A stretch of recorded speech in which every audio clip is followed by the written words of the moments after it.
Schools remain closed in Moscow, but these days, 10-year-old Timofey KONOGIN is keeping himself busy. Every week, he's been reading to 7-year-old Dasha BRAGINA, 1,500 kilometers away in Yekaterinburg. She is visually impaired. Like Timofey, Dasha is also stuck at home because of coronavirus restrictions.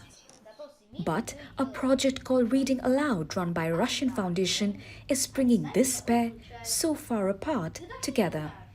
For them, it's a way out of boredom and into new friendships.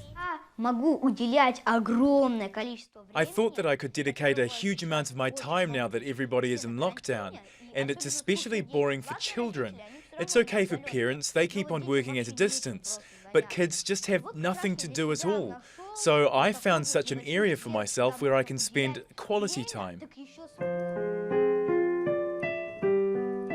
For Dasha, Timofey's calls mean a temporary relief from isolation. She always waits for it, gets ready. About 10 minutes ahead of the agreed time, she sits down on sofa, waiting. Then she shouts out, "Mom, Mom, who's calling?" It is such a ritual, I say. "Dasha, it is Timofey calling." The project in Russia involves 200 kids, bringing book reading and a passion for classics to children with disabilities. They found a common language straight away. Good for them. We like it very much. They call each other from time to time. They may call each other just to chat. These children bond over books. The publishing industry in Russia is in crisis. Lockdown restrictions are being eased, and even though public events remain banned, the government has made an exception for the annual book fair in Red Square. About 300,000 were at the 3-day festival last year, with booksellers from all across Russia. But this year in Moscow, there are tight restrictions on the number of visitors allowed because of the need for social distancing.